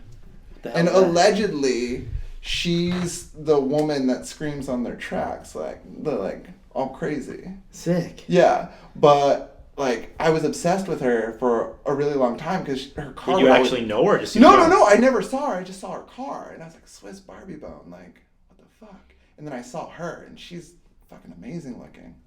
Like, nice. Yeah, I was into that. But urban legend about Swiss Barbie Bone. Yeah, find Swiss Barbie Bone. Okay, next. All right, we got Malaysian Gold, Hog Wild, 3D emblem. You got Is 3D? this $1,000? You got 3D. Yeah, so like this is funny because we were actually talking about it. So he's holding the the hog 3D emblem. It's got the back print, important for the gold quality of Petri it. V-twin. Ooh, it's got the tag. Florida. Yeah. So you got that going for you. So we were talking about this earlier, which I want to touch on the show here today, which is I posted a video not too long ago talking about the high prices of vintage T-shirts, how the shell market's bidding, gone, if you will. Yeah, the business has gone crazy. I talked to Feynman today because I saw him, and he was telling me a lot about, Feynman spent his probably first 10 years in this business strictly on eBay, so he's like kind of an eBay nut. I mean, everyone spends too much time on eBay, probably. I stalked people on eBay hard. Yeah? Yeah. I was like, where the fuck are you getting this stuff? I'm going to go there. Dude, that's like sleuthing, man. Yeah. The vintage sleuthing. I've done some of that shit. That's how I ended up in Seattle. Yeah, so basically he brought it to my attention, and like I know that this happens, and you see closed listings, and it's got a really high price on it, and you think, fuck, this shirt's $1,000 shirt because it's got a green $1,000 beside the item, and you're like, okay, it closed for $1,000. But what he was telling me today, which I don't know if I've heard this or not, but that there's people out there who have invested interest in outbidding these T-shirts to keep the markets high on certain genres of T-shirts. Yes. Is that correct in explaining it? That is correct in explaining it, but you're leaving out one of the things that I don't want to say that it's concretely happening or definitely happening, but the vintage community, I feel like, draws from eBay on a regular basis. Yeah, if you pretend you don't, you still do. You still do. You to pay some attention. degree. If you're not selling something on eBay, you're probably buying something on eBay. Yeah. But needless to say, there's the idea of, well, it sold for this much on eBay, cash in hand a little lower. So if you can control and dictate, if it shows the track record of this ending at this amount, cash in hand can be $200 to $300 below that, and that person feels comfortable doing that live in person. Because they feel like they're getting the deal. Oh shit! Like it ended for $1,000 on eBay, and you're saying like I could get it for $600? Yeah, why not? Yeah. Like even if I put it on eBay, I can make $400. Yeah. Like how many times have you thought that? But how many times have you actually done that? Well, when someone comes to me and says this is the eBay price, I'd basically tell them to fuck off in the first place. But yeah. The concept you're describing is it makes so much sense. It's like how other businesses are run too, like the oil business and like all these businesses are controlling the market. Basically, you know, they do. But I mean, people that's monopolizing control of the market. Manipulation of the market. Manipulation of the market is like, because controlling a market is just, I mean, we can all control the market. It's finding what's hot right now, what people are consuming, and then saying, well, you don't know how much I have. I only have this one. As soon as you consume that, I have another one. Like, you can control the market in that sense. Yeah, and we could also all control the market if we band together and said nobody's allowed to sell a Marvel shirt for under $200. But I mean, that's then there's going to be some asshole who's going to say, well, I'm going to go $150 so I can make more money. And well, not more money, but just less make money. Make money. Where it's like nobody that's saying like, let's all band together and sell something for the super high price. Or you not be the necessarily. guy. Those people aren't necessarily making any money. The guy that's selling for $150 is making the $150, and then people realize, oh wait, like, why am I not selling for $150? Because he actually did it. Yeah. So this concept is crazy, and I've talked about this before. How you can't use. I didn't even know about this idea or concept really before today, or think too deeply into it. But I've said this before. You can't fucking use eBay as the Bible because everyone tries to, and we're basically debunking eBay's price guide right now. Well, it shouldn't be. It was never meant to be a price guide. That's what I was trying to tell everyone. But I would reference it as in I could undercut it, not because I was controlling the prices, but because I've paid attention to eBay for over 10 years now. I can know, or not to say no, but somewhere in my subconscious is, well, this sold 3 years ago for this amount, and that's the last time I saw one. Like, where it's like, that helps every now and again. But you shouldn't be like, well, this sold this last week for this amount, and that's what I'm going off of. Yeah, and also, there's a huge problem where people will look like, look at completeds and then say, I saw one completed 3 years ago for 1,000, even though there's completeds now for 200 because the market's dropped in that, they're still going to hold it to that 1,000 because they're like, that's the true market value. That's the true market value because at one point in the history of man, it did sell for that. And that's what a lot of people do. They always benchmark on the top of, but it's like the vintage business is just like the stock market. It's fucking fluctuating. All different items are coming up and coming down all the time. Yeah. Prices well, I mean, moving. that's one of the ones that I distinctly remember. I found a jeweler's loop, like a Leica glass jeweler's loop from like the teens or 20s. I forget. It was like World War I era, like glass jeweler's loop that ended up. What is a jeweler's loop? Sorry. It's what you look at like watch parts or like. Oh, like a monocle thing. Yeah, okay. It was a magnifier loop. So it's like there's 2x, 4x, 6x, 8x, 10x. There's like all these magnifications. Like 10 and 12x are the highest magnification, but with Leica glass, it's like the best of the best or whatever. But I found a jeweler's loop in a bag down at the bins one day. And I didn't even know that it was in there, but I found it, and I was like, oh, I'm just going to throw this on eBay, see like what it does, because there's one selling for $800, but this one's different.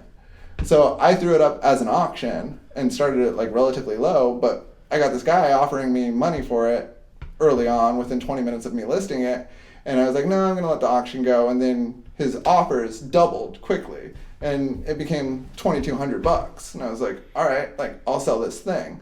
But what he was telling me is in our transaction, he was like, hey, if you let it go at an auction, it might go to $1,600, but I want to make sure that I get it, so I'll pay you $2,200 to make sure that. Like, the last loop that I bought, I told the guy I'd give him $1,800, but it ended up ending at $1,100, and I won it anyways. Like, you should take my money, and the auction, I want to make sure I get this thing. Okay. So, within a week of me doing that... You took the offer? Or I took the offer. And but you took it off eBay? Cancel the listing? No, I don't think I canceled the listing. I think it was when you could send, like, it might have been when you could send an offer to the person and they accept it. So it still shows up. Because within 2 weeks, there was 8 listings for that same exact loop. And the market just completely plummeted. You can find the same exact loop on eBay now for about $50. Did you get your money? Yeah. Crazy. But it was, nobody had ever thought, oh, I'm going to put this thing on eBay right now, and this guy wants one so bad that he's going to pay this amount for it. Nobody had one. But it wasn't that the thing was that rare, it was that nobody had listed one on Nobody was eBay. thinking to post them because they didn't think there was value. Yeah, where this one guy who wanted to complete his set of 2x, 4x, 8x, 10x, whatever, needed this one to complete his set. That's so true, man, because there's flukes too. Like, the eBay market can be, like, that's kind of a fluke for you. You fluked out on that, right? Yeah. What'd you say? So there's been times when I've fluked out too, where we've posted, like, we did an experiment once where we put up, you know, super mid-grade rock t-shirts, right? And we put up, like, 15 shirts. We posted them at, like, super high buy it nows or best offers. And, like, a few of them sold for our, like, exorbitant buy it nows. Obviously, most of them didn't.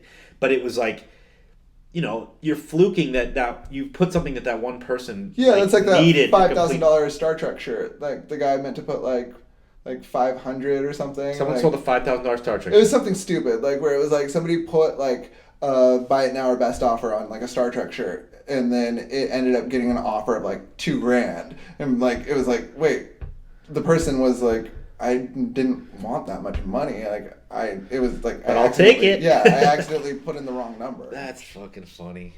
Okay, I want to simplify this concept we've just talked about for everyone in case it was too roundabout the way we talked about it. So basically, for 3D emblems, what we're saying is there's probably people out there. We're still doing the shirt thing. Yeah, I got a whole pile here still, dude. But no, for the 3D, shirt. about the shrill bidding concept, there's a few guys who are keeping the market high by putting in bids for the 3D emblems, keeping them at around $1,000 for the hog shirts. Let's just use this as an example. Putting in the bids, driving that price up, keeping those shirts like looking like they're all selling for super high prices, and then maybe some are actually paying and a lot of them aren't paying. And the people that don't pay, those listings still show up in the sold listings. Correct? Yes. You know, and I'll say another example, like Marvel shirts right now are selling there's been some closed listings for like the high, almost 1,000, and some for more. I saw someone told me there was a Marvel shirt that sold for 1,500. Ooh. And like there's been a bunch for like 600, 700, 800. And again, I've heard that there's guys in like Marvel collectors who are driving the price up on those, not paying, just to have this show so that everybody else looks at that and brings up the price of the mid-grade Marvel shirts to make the whole market look more valuable than it is. Now we're talking conspiracy theories. Well, we're back to that. Right? But that's like that's I mean, the there's market no way of manipulation. proving that, but it is manipulating the market, But, okay, and so we are seeing results in that. Brings me to my next point. There's no way to prove that. So to prove this theory, and maybe like shed some more light on this theory, I want you guys, if you're listening to this and you have paid up on a t-shirt, I want to know the most you've ever paid up on a t-shirt. Okay? Like if you've bought a Nirvana shirt for $1,000, I want you to send me a DM. Yeah, I want to know these people. Yeah. I want you to send me $1,000. Oh, I want you to send me $1,000. No, I want you to send me. Me too. Send me Rory $1,000 all send me around. Rory $1,000. If you can buy a Nirvana Keep shirt it for coming. $1,000, Yeah, you can send us yes, 1,000. You can send us $1,000. If you like this podcast, just send me $1,000. Yeah. No, but if you've paid up for a Nirvana shirt, if you've paid up for a 3D Emblem shirt, if you've paid up, like I'm talking $500 to $1,000 on a shirt, I would love to know. Please send me a DM because we're trying to debunk this theory. Yeah, I would like to know. Gosh, what's the most that somebody's actually paid for? Like, I don't know. I'm trying to think of what else is that ridiculous because.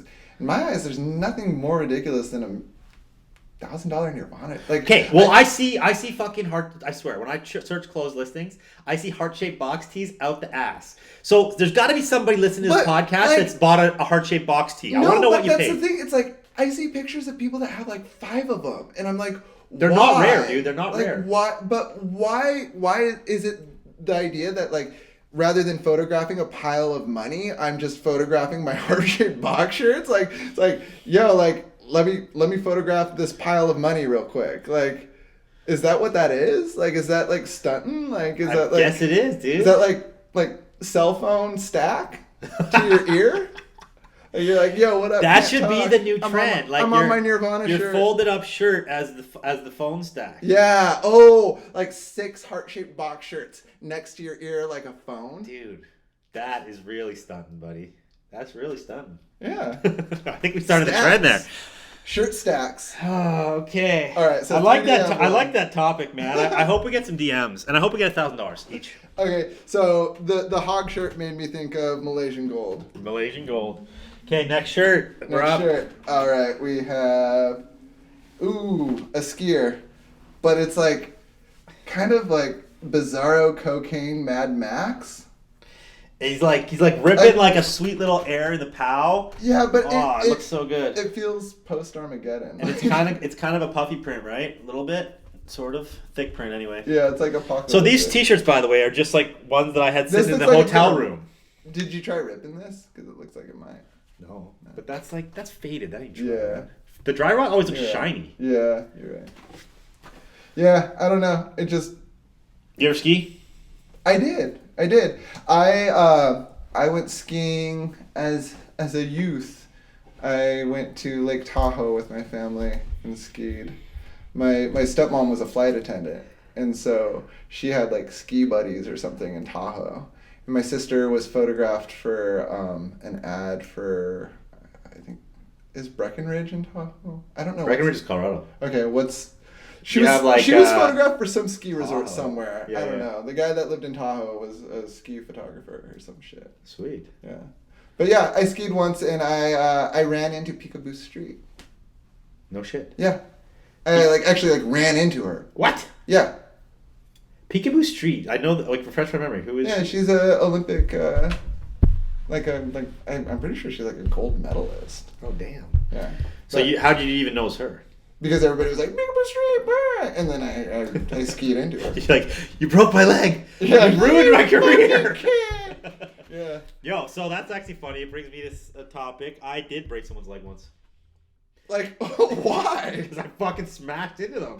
Like on purpose? Me and my friend Dave, this is Whistler years. I must have been like 19. We're ripping down the hill, like end of the day, right? Like probably on our way to the bar. Yeah. And we were like good buds at the time. This me and my buddy Dave, and we were like kind of racing, but like goofball racing each other down to the bottom. And there's like a hot dogging. We're fully hot dogging, bro. Hot dogging.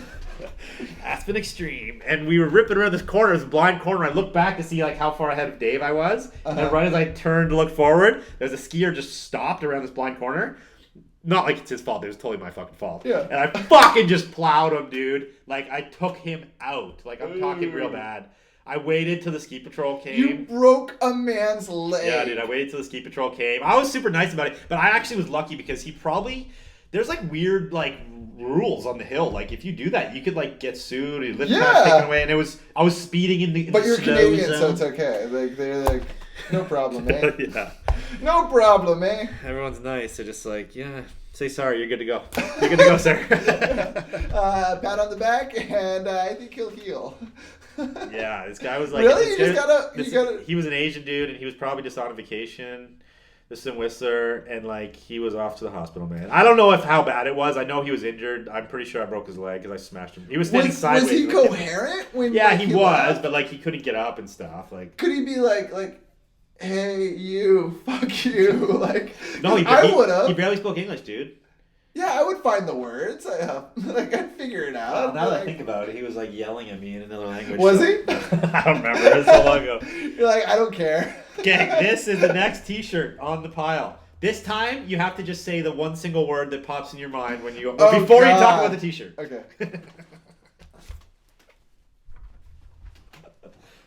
Panda. That's it. Okay. Panda. Okay. Yeah, just San Diego Zoo. I don't know. It's 3 pandas. Is it actually the San Diego Zoo? No. I mean, it's. Oh, that's what comes in your mind? Yeah, the San Diego Zoo. Bear us in mind. It's like a ecological. This is like a Save the Panda Bear shirt. Yeah, so they used to sell humanities. They used to sell these out front of the San Diego Zoo. You could buy a shirt inside the zoo, but it was like $25-$30 and like went to the animals. Or you could go outside of the zoo and there's tables, people selling. Bootleggers. Yeah, Balboa Park. So it was shit. like they would just have like shirts that said like Save the Planet or like Earth First or whatever. I don't know. Not Earth First because that's like more of like a actual group. But there'd be people like selling like these like Earth Awareness shirts, I guess it was. But like you could go outside and buy like 3 for $15. That's kind of rad, dude. Those shirts are popping right now. I found recently original Surfrider Foundation tees from the 90s. Oh, I found, my friend actually gave me the worst one I've ever seen. That was like, which one of these is on the brink of extinction? And it has all these like endangered animals and then a fetus. Oh, no shit. And then on the back, it's like an anti-abortion shirt. Crazy. Fucking horrible. Okay, we're moving on. You already know what this is. Oh, yeah. Okay, so what are your thoughts? Get stripes. Get stripes. Get stripes. We gotta get stripey. Get stripey in the house. 2 years ago, I feel like it was when I encountered the random kids actively running and saying, get stripes, while walking by. Like a frantic run by, like yeah, get stripes, get stripe. Like just like kind of like pawing at clothing, seeing if they could find guest stripes. Yeah, it was weird. Did you have any at the time? No. Like, did you ever find them? Well, yeah, I mean, but there's certain things that I just steer away from because it's too much to deal with. Where it's like, I don't really want the thing that everybody wants from me. It's like, I'd rather you leave me alone. This is funny, but this is like actually just a red and white Where's Waldo. Yeah. Which is like, I don't know if I've ever had a red and white Where's Waldo one. Guest stripes? But yeah, the hype has died down. What's the price on a guest stripe? Oh, there was, I mean, at the well, no, heyday, currently. I don't even know, man. Yeah. I'd say like a bill. Okay. And then like the but it was like 3? Yeah, like for some colors 3, and then like 2 on like the the pastels and whatnot. Yeah, there's like that brown one that was in, what is it, Boys in the Hood or Ben's Society or something. I don't know. So there's like some nerds that'll be like, this colorway was in this and that colorway, and this is like the rare one, and I'm like, I don't know. Just guess stripes. But like, when this first hit, actually before it first hit, we probably undersold them. You had a bunch of them? Dead stock. Yeah. Because we found like this guy who we were buying all this branded gear from, CK, Guess, you had Tommy, all this branded dead stock. You get all the baby dolls. And you had Baby Fat. Okay, last one on the random tea pile. Ooh, is it a homie? It's a homie. It's a bizarro John Leguizamo style homie. So why is that? Because he's got a mustache or something? No, I mean, like, it's kind of like John Leguizamo. Does he have a loop earring? Does he have a loop earring? Yeah. Oh, yeah, he's got a loop He's earring. flipping a coin. He's got a peace sign on his friggin' arm. He's got like a poster. Is he he might be wheat pasting? I feel like that hat is like kind of like a weird troop logo. Yeah. It says peace on his hat. It's also like kind of Moschino. And he's got a baseball bat with like dog tags hanging off it or something. Is that what that is? That's just weird. It's like a roll of paper, or I have no idea. Yeah. I have no idea what that is. It's a homie shirt. Yeah, I love the homie shirts. But it's a style, like, I don't know, not as gangster, more, I don't know. That's weird. No, yeah, it's bizarre. It's Bizarro World. All right. So, what else you want to talk about, man? I don't know. What else is there? What else? Is there any other cool conspiracy theories we can chop it up about? Oh, man. So Elon Musk is, like, gridding out the planet. How so? Like, he's mapping it out on a grid? Yeah, that's what's actually So, are you a fan of Elon or no? I don't know. Like, what do you mean? You haven't That's taken like a being stance like, on it? Like, are you a fan? I don't even know what a comparison to that would be. Like, it's like, are you a fan of like Benjamin Franklin? Like, it's like, oh, this guy is doing like this insane shit. That's I never like, consciously made a choice on Benjamin Franklin, but I am an Elon Musk fan. Yeah, or like, I mean, I guess not a fan. I just like. I think like I invest in Tesla. You did? Yeah. Are you investing in SpaceX? Is it a different stock? Yeah. I didn't even know that. So you got to switch because it was announced that SpaceX is worth more than Tesla. Well, no. Like like 6 months ago. Fuck. What the fuck are you I'm doing? I'm not that educated. Like, I'm not doing this stuff, but I know about it. No, dude. I don't even know, man. But I'm going to know. What kind of stocks are you holding? You holding any weed stocks? Yeah, terrible. Don't. So this is the thing with the weed stocks. Hold. Don't do weed stocks. Do companies that like facilitate the weed stocks. So like places that they're gonna start, like, if you know that grow ups are going legal somewhere, or the idea that like this is the infrastructure that a grow up needs. Like don't invest necessarily in weed, but then invest in like what's it called, HVAC. Where it's like the stuff, the actual stuff that the businesses will boom because of the weed businesses. Exactly. Yeah. Well, you know, did I tell you I'm opening a dispensary? Are you? Yeah. Damn. Can I get in on the ground floor? What's going on? Hell yeah. I bought a building. I got ideas. I got fucking ideas out the You're wazoo. smart. I know. I need to tap into this knowledge, dude. Yeah, let's do this. I'm going to avoid demise because you'll know all the conspiracies and what to avoid. Okay, so I'm going to say an idea, and if you... Like, I swear to God, like, this is intellectual property right now. Do not steal this. Well, dude, you're putting it out to the world on my podcast. I get like 1 million views. No, I'm just kidding. Oh, shit. I was like, God damn. But, I mean, genius idea. Fucking weed, bakery, record store. Bones, Scones, and Harmony. Or, sorry, Scones, Drugs, and Harmony. I was like... Dude, you're a weed bakery? Come on. It's not an ingenious idea, but your name Scones, is your name is gold, dude. Yeah. So, weed, bakery, record store. So how much is your name? If someone wants to buy this Scones, name, Drugs, and Harmony? Yeah. Come at me with an offer. Okay. Offer up, guys, if you're in the weed biz. So what other stock advice can you give us even though you don't invest? Bitcoin, it's so down. From what I understand. Yeah. Yeah, I know people that were like, yo, I gotta get in on this. And it's like, no, people already got the when it hit, like, I don't know, it was like it so surpassed, the people that you say they say it's gonna jump back, so buy it in now? No. I was just saying Bitcoin, just to say Bitcoin. I don't know. I know that's a stock. I guess. I know that's a commodity of some sort. Yeah. The idea of mining that is bizarre to me. Yeah, well, who the fuck? I follow this guy on Instagram called the College Picker. I'm gonna get him on the podcast. He's not like a vintage guy like us, but he's like a thrifter of all things, like random schlepper of whatever he finds. You know? Schlepper of gear. Yeah. What are you doing? A junk man. Oh, a garbage person, if you will. But he was saying on one of his things, like, I fucking mined a Bitcoin. I'm like, how the fuck? Like, he was like, I bought a computer at the Goodwill and I figured out how to mine a Bitcoin. Yeah. And he did it. Nice. And one Bitcoin at one point was worth like 10G. But now, I think it's like 2G. I think it maxed out at like 15, wasn't it? Yeah. Yeah. So if you can figure out, even it doesn't matter how much it's worth $50 if you can figure out how to mine it. There you go, free money. The mining process of it is just like giving like part of your server allowance to like passing the information. Yeah, right? so it's like power and processor power. Yeah. So pretty much it's like you have to like discreetly like hide or mask like where like child porn is coming from.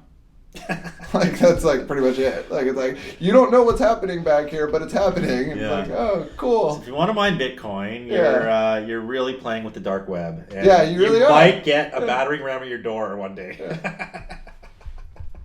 I found this computer at the Goodwill. Oh, have you heard about these? The SWAT raids? No. People being swatted? Like just randomly for nothing? No! People are like, it's happening on like gaming forums and whatnot, where like people are like playing video games and then like people like fill out like a complaint like to the SWAT team, like this person's like fucking like has like a bunch of people in their basement and like they get raided, but live on their video game feed. It's called swatted. Look it up. But why do the cops come? Because somebody else calls the fucking SWAT team on them. It's a prank. It's like no shit. Yeah, look it up. Swatted. Well, I'm good right after this. What the fuck, dude? That's epic. So you watch these? It's insane. It's fucking terrifying. Dude, that's a gnarly prank. Like, you have to say, like, these are terrorists or something to get... Like, how do you call the SWAT on someone? This guy has a bunch of children in his fucking basement, and then the fucking SWAT team kicks in your door while you're playing fucking video games, and you're on camera being fucking swatted. Oh, man. That is so epic. So, yeah, you could search a swatted comp. Okay, so were you a good pranker back in the day, or what? Oh, we did horrible stuff. Absolutely fucking horrible shit. What? First of all... When did you meet Sean and John? That's where it goes. Yeah, because when you say that, I just picture the three of you guys being dicks. Oh God, yeah. Probably. Well, I met Sean and John shortly after I moved to Seattle. And that was what year again? 2010. So you guys are like mid-20s, late 20s at that point? Yeah, like mid late 20s. I remember going to Sean's like 30th birthday. He was like, I'm an old man now. I can't drink beer. And he was like drinking like wine, but like a shit ton of it. He was like, yeah, like I don't drink beer anymore. I drink wine now. I'm 30. So sophisticated. Yeah. You get drunk way faster. Yeah. So did you meet them through the vintage thing? Like. Yeah, pretty much. We kind of like, so I showed up at the bins and like Sean like pretty much just like berated me with like, oh, new fucking guy, blah blah blah, all this shit, and then was like, oh hey, what's up, how's it going? I was like, oh yeah, like you're like the sweetest person in the world. That's so Sean. My first interaction with Sean was trying to buy a Burp like, T-shirt. I fucking hate you. Hey, what's up? How's it going? What he was way overtaxing me on a shirt and then proceeded to like shit talk me in the DMs for like 2 hours about like not wanting to pay his price for the shirt, even though I wasn't like rude. I was just like, I'm good. Yeah. That's the thing. It's like when it comes down to it, it's like he's just a curmudgeon. He's like, I want to pay what I want to pay for it. Nah. All right. Like, wait, what do you want? I guess I'll do it. Like, all right. Yeah. Fuck. Crazy, man. Too bad those guys aren't here this month. We could have done a fucking mega podcast. Ooh, mega. So I want to hear, are you a permanent booth at Rose Bowl? Yes. We didn't even talk about Rose Bowl really. Well, kind of a little bit. How long have you been at Rose Bowl? I've been consistently 3 years solid, I feel like. We were talking before we recorded about your first experience at the Rose Bowl. Let's have it on the record here. Oh yeah, it was. If you ever want to create an insane frenzy at Rose Bowl, have one thing that somebody you know wants and have them show up first thing in the morning to meet you at your booth to pick it up. and then tell them that you can't get it for them until other people recognize that they're standing in front of your booth. And then other people recognize that that person is getting something from you, but they don't know what it is yet. So they'll stand around. Now you have about 15 people standing around your booth waiting for you to pull out a bunch of shit. They will then go through all of your bags, take everything off of hangers, throw it all on the ground, and you won't know what happened. That was my first Rose Bowl experience. Did it blow your mind? Absolutely blew my mind. Did you ever come to just shop beforehand? To Rose Bowl? Yeah, when I was younger. Because I guess you were living in Cali anyway. Yeah, so my mom used to go to Rose Bowl. My mom used to sell at Rose Bowl. And then I dated a girl whose mom also sold at Rose Bowl. Sweet.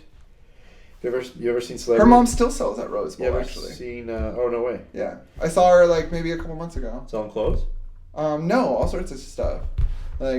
She sells, she likes, pottery and, mid-century shit. Celebrity sightings. What do you Celebrity got? sightings. You ever seen any at the Rose Bowl? Yeah. What's his name? Jeff Goldblum. Not too long ago. Oh, yeah, that was rad. He was, filming there. Yeah, he was filming in the middle of the bridge, and people were like, what's going on? And I was like, fucking Jeff Goldblum's filming in the middle of the bridge. And he looked at me, made eye contact, and said, love you, baby. Yeah. I was sick. into it. I was like, hell yeah. That's so rad. Who else? Jeff Goldblum. Johnny Depp's daughter. Oh, yeah. Yeah. I wouldn't even know her, probably, if she fucking walked by me. Yeah, I didn't know who she was. I sold her a shirt for $20, and then somebody was like, "That's Johnny Depp's daughter." And I was like, "Damn it!" You're like, I meant $2,000. Yeah, I meant $20,000. I sold the tee to Drew Barrymore. That was my number one. That's awesome. Number one. It was Dirty an Dancing. Oh, it'd be cool if she bought an T-shirt off you. That would be cool. That'd be really cool. Have you seen the new Netflix show, The Movies That Made Us? No. Do you guys have Netflix? You don't have TV, you said. We don't. But you have a computer? Yeah, Okay. Netflix isn't TV. It's on a computer. It's true. Yeah, it's a good new series about the movie. Have you seen the Toys That Made Us series on Netflix? No, I don't. I don't know if that's only in Canada. It's So- sick. It goes into it talks about Ninja Turtles and how that blew up and. Oh, yeah. But then the movies ones, it's Well, the Ninja Turtles was originally it was just toys to begin with. It was a way to market. It was a weird. Well, no, it was two guys that made a comic. Yeah. And then they turned it into the toys in the show. But it's funny when you look back at all that shit. It's all TV shows we watched as kids were only created to sell toys. Yeah, that's the thing, and it's the toys. I don't really remember the Ninja Turtles show. I don't remember it being good. I remember watching it, of course, but what I remember is the toys. Remember the movie though? Yeah, the movie was sick. Yeah. Go Ninja. Now there's go Ninja, there's go. all these different iterations Ninjas. of the Vanilla Ninja obsession. Hell yeah. No, just ninjas in general. That was part of the era. Totally. Yeah, whereas okay, anything everything has to be ninja related. Dude, we lived right beside a forest in a ravine where we kind of learned how to I thought you snowboard. were gonna be we live next to a ninja training camp. It's hell yeah! I wish we What did. part of Canada is we that? started the ninja training camp, dog. Hell yeah! And dude, we we used to just run around fucking ninja up, man. We had the suits, we had the two-toe slipper things, Mhm. and the gloves, the stars, friggin' nunchucks, man. It was the best. Yeah, I found a pair of those two-toed slipper things the other day. In the bins? Yeah. Nice. Did you pick them? Yeah, but then I realized I don't like the feeling of things between my toes. I'm awkward. fuck this. This It is sucks. awkward. God, ninjas are just uncomfortable people. Oh, man. Okay, well, we've been on here for a while, man. This is a good long run. Nah, yeah. So, who do you want to shout out, man? Okay, So I told you about challenges on other episodes. challenges. I want to say thanks to everyone who's DM'd me or tagged me in their challenges. I get fired up when I see people actually doing them. I want to know more about this challenge thing. Well, okay, so the first one was a challenge for people to actually go out and acknowledge the person that got them in the business. Oh. To be Instead of just being So it's like a reverse 12 steps, like where it's like you have to go and apologize to all the people you've done wrong. You like have to go to the person that got you into the shit, and you're like, hey, I want to thank you for ruining my life. Totally. I want to thank you for making me hang out for hours on end at weird locations, thinking that clothes. like dirty clothes are the coolest thing in the world. I was just about to graduate medical school, then I got addicted to I was the in college, and then I just ended up going to the thrift store every day. That's exactly it. Reverse 12-step challenge. Yeah. So people did it, and they were Go tell the person that got you into this business how much they ruined your life. So fucking good. And then the manifest challenge. Oh, manifest, yeah. And then the manifest challenge was just to go to actually try to manifest and find shit. And then we did another challenge that was cut out fucking shit people out of your life. Don't be afraid to fucking get rid of the people that suck. I was gonna say something, but I was like, nah. You're like, Drew, you suck. Get out of my hotel room. I gotta go. But yeah, anyway, thanks to the people who are doing the challenges. But who do you got? So basically your mom got you in the biz. Yeah, my mom. My mom pretty much taught me that there's somebody that wants everything. I mean, it's pretty much like, all right, what can I get for cheap and who wants it? Where a lot of this business, or a lot of success in this business, I wouldn't say isn't making money, but finding the person that actually wants the thing. Where it's like, if you can consistently find the thing for that person, they'll be happy with you and continue business with you. Whereas if you find the highest priced thing and consistently want the highest price for it, that's not necessarily going to be good business for you. Totally. That's fucking wicked tip, man. And I think you're totally right, because people who get in the biz, it's like, treat your customers right, they'll be with you forever. We've heard that on the podcast. Yeah, I mean, there's plenty of stuff where the manifestation falls into it, where it's like, they'll be like, if you ever see this, let me know. And it's like, okay. And then when I do, it's like, oh, hey, you taught me about this. I know I could get more money for it, but thank you. Yeah. I'd rather you have it right now. And it's like ease of use, it's flow of energy, like we already said. Yeah, stagnation. Yeah. Stagnation kills it. Like, totally. It's like, if something sits for too long, you might as well just give it away. 100%. That's why, and it also loses its own, you lose interest in it, which makes it kind of lose value, because it's like the energy of it's fucking sucking. Well, I mean, hype's hype for a reason. It's like, oh, this thing's the coolest thing in the world. It's the coolest thing in the world. It's the coolest thing in the world. You need 5-10 other people saying, oh yeah, it is, agreeing with you. Whereas you can scream from the hilltops something's the coolest thing in the world. If you don't have those 5 or 10 people agreeing with you, it's not the coolest thing in the world. Yeah. Good tips, Rory. Good tips. So who do you want to thank? Anybody? My moms. Shout Thanks, out to my moms. Thanks to all the moms out there. I want to shout out moms. And I want to thank you, Rory, for Thank first of all you. being on the podcast, but also being a good dad. Oh yeah, always. Dude, you're a stand-up dad, man. Taking your daughter to dressing her up and taking her to the Cheesecake Factory for special birthday night. Yeah, gotta go to the Cheesecake Factory. If you guys want to see the cutest father-daughter pictures ever, you follow Rory. You guys have what's your, how do you describe the stance? It's like the hard style. Hard style stance. Hard style, like 80s prison photo. Totally, best photos, man. Yeah. Okay, we're done. Awesome. Thanks again, buddy. Thank you. All right, thanks for tuning in. I truly appreciate it. I hope you enjoyed that interview. Hope you got something from it. Stay tuned for more episodes coming soon. If you want to be on an episode of Vintage and Stuff with Drew Heifetz, please send me a DM. If you got an interesting story, if you got an interesting perspective, or if you just got something to say, or adversely, if you just want to bitch about stuff, I'm here for you, and my listeners are here for you. Hit me up. I'll put you on. And I think that's it. That was super fun with Rory. Rose Bowl tomorrow. I got to get to sleep because it's late. I got to get up at 4 a.m. to sell vintage in a cold, rainy parking lot. But I love it. It's the life. It's the rag life. Please take the challenges. Take the challenges. Send me messages. Keep pushing to make your life better. Have more fun. Be grateful. Love the people around you. Peace. And see you on the next episode.